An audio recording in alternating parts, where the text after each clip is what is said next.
VTN Bizness Delite, moving business forward. Hey guys, trust you're having a great day. Welcome to my channel, the VTN Bizness Delite. And if you're new here, once again, welcome. My name is Priska Chemeka, and if you haven't subscribed yet, what are you waiting for?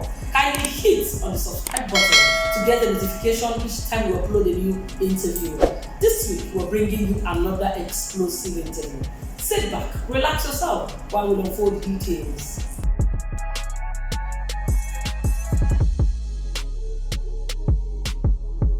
James Qubit was set up in Nigeria in 1956, celebrating our 60th anniversary this year, and then moved to Nigeria in 56.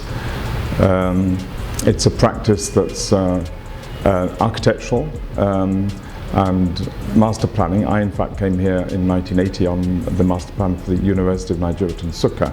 So our work scope is very broad. We've done commercial buildings, educational buildings, industrial buildings throughout the years. So we've got a good background of all types of buildings. We set up James Qubit Architects in Ghana again in about 10 years ago, and we've done some significant buildings there. And we set up James Qubit Interiors to identify the interior work that we were doing anyway and give clients the opportunity of coming straight to the interior section. But the interior section does a lot of interior design for the James Qubit Architects projects. And we finally set up James Qubit Developments about 5 years ago, where we're promoting our own developments and assisting other people to carry out developments.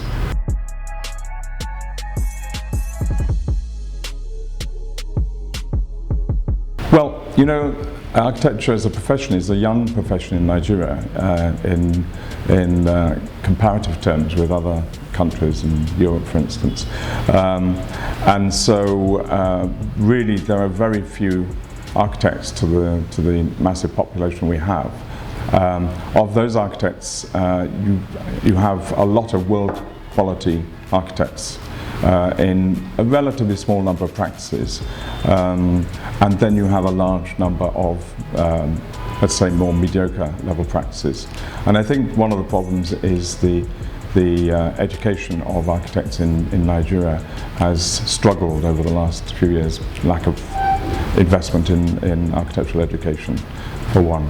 But I think it's a very vibrant profession, and one that is it's invaluable to society here.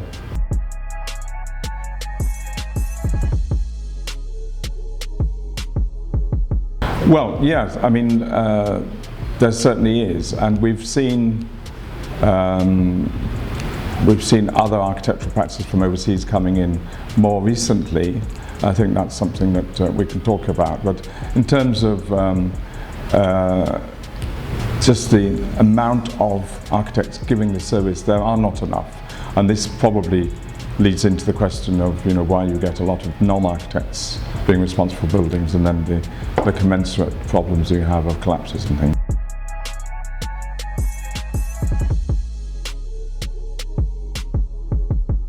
Yeah, I mean, I think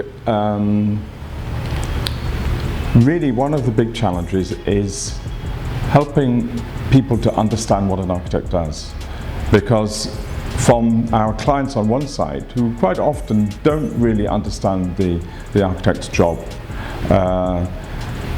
to the general populace on the other side who can't see the value of an architect. I think that's a major challenge, and it's up to us to try and overcome that challenge. There are other challenges that you would argue.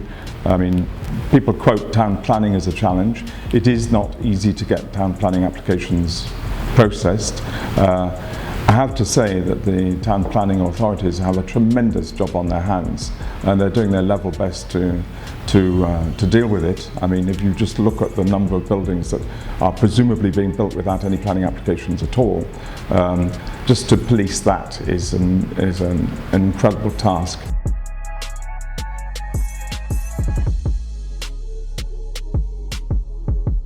And it requires skilled educated consultants in Lagos State, for instance, to be able to assess these. So it's a massive job, So I'm not being critical when I say it takes a long time, but it does make life difficult for the architect to process that planning application in a timely fashion.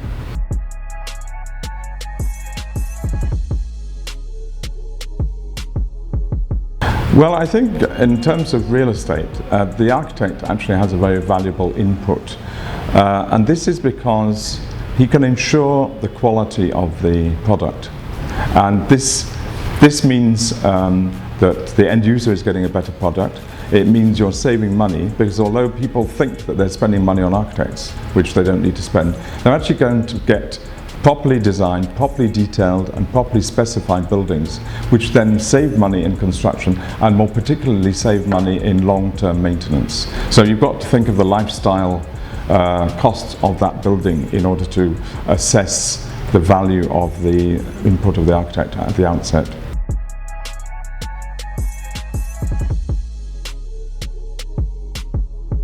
I think this is quite obvious to everybody. It's a strange thing. I mean, in a sense, we get hit immediately because capital budgets are reduced or cut completely. So new commissions are not coming through from the very day one of a recession. But on the other hand, because our projects take such a long time, I mean, a normal project such as the ones we do, you know, a 15-story building or a factory, it's a 3-year process with about a year for design and a couple of years for construction. So actually the recession can hit and you don't really feel it until a couple of years later. This happened in 2007 when we had the big global recession. We didn't really feel it here till 2009, and we even thought maybe it won't hit us, but of course it had to hit us. The problem now, as we all know, is the lack of finance, and of course the problems with the foreign exchange market, because of course if you consider most buildings, you can consider that at least 60% of those buildings are constructed of imported materials. So when you're having to source finance in a very unstable market, that's incredibly difficult. So.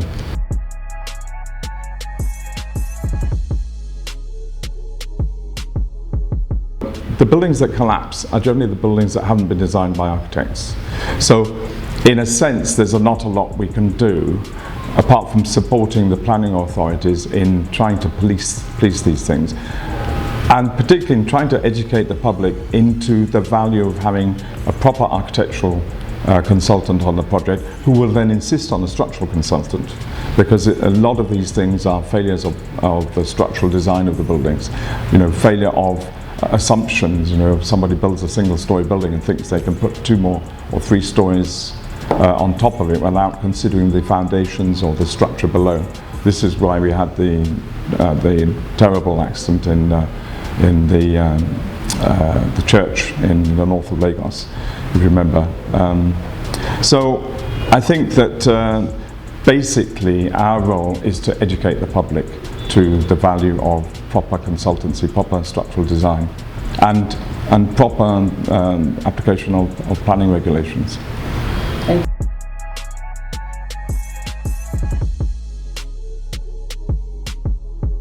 Well, yes, I mean, obviously the standards that we apply to the designs that we do are standards. The National Building Code contains standards. We tend to apply the standards of for instance, the British standards, the British building regulations and fire codes, and also we consider the American ones as well. And I think that's how the Nigerian building code was built up. It combined several of the best bits of all those codes. But the problem that you have is, you know, you're talking about this in terms of collapse of buildings and quackery. You know, it's the problem of those buildings that fall outside of the normal net of being designed by consultants and being approved by planning. I mean, I don't know whether you're aware, but there's now, in the planning process, every planning application has to go first through the Architects Registration Council of Nigeria to ensure that the people who are stamping those drawings are properly qualified architects. But then there's the whole plethora of projects that are going around the back and are not getting planning permission, or getting it illegitimately by people lending their stamps to stamp the drawings.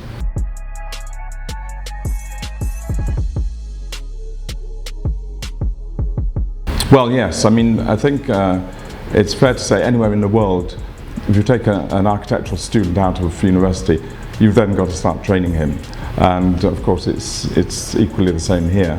We like to get students young, so we'd like to take them in from their first degree to give them a stint, either a short stint or even a year in between that and their postgraduate degree. And then they're basically learning on the job, working in teams, being mentored by more senior architects. You know, I think one of the things people don't understand is that because the process of building a building is so drawn out, as I said, it's 3 years, you don't get through many of those iterations of the process in many of them in 10 years. If you're a dentist, for instance, you go through a whole treatment cycle in 6 weeks. And so during the course of a year, you're going to be doing many of them and you learn much more quickly. So people aren't really qualified architects till they've done about 10 years in practice, I think, you know.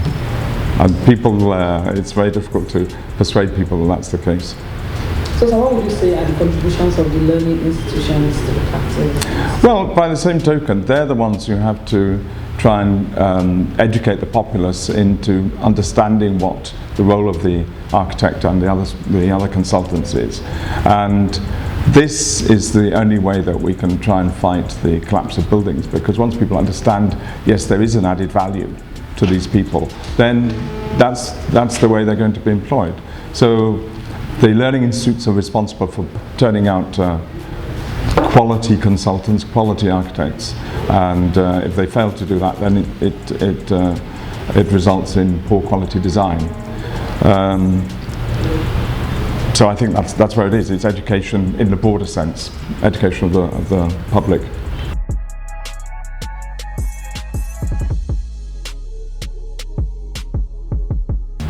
As I say, I came here in 1980 to work on a master plan for the University of Nigeria in Nsukka, and I then joined the Lagos practice to do architectural projects. I took it over in '86, so that's about 30 years ago, half the time of this practice. And we're still associated with the practice in London. There's a practice of James Goodwin Architects in Brisbane, Australia. We've got the Ghana practice. There's practice in several practices in the Middle East, Dubai, Abu Dhabi and Doha, and in Kenya as well. So it's a big family practice and we relate very closely together. Me personally, I got married here. I've got 5 Nigerian kids, one of whom has come back to Nigeria. Yeah. So, I've contributed to the Nigerian stock, as it were. But I've got one child who's come back already, and I expect more to come back. So it's like any Nigerian family. For my free time, I go sailing in the harbour, racing my hobby cat. So that's me. So I just spend your leisure time when you're not working? That's it. I go sailing. You know, there's a yacht club here, and we invite anybody who wants to be a sailor to come and join us. And it's a very exhilarating sport. So that's what I do every Saturday. Thank you, sir. Thank you so very much for having us. Okay, it's my pleasure. We wish you the very best. Thank you. Thank you so much. Thanks.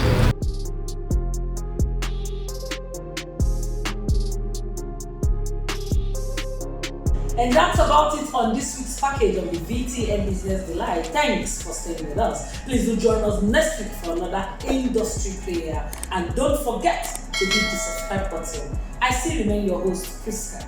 Bye for now.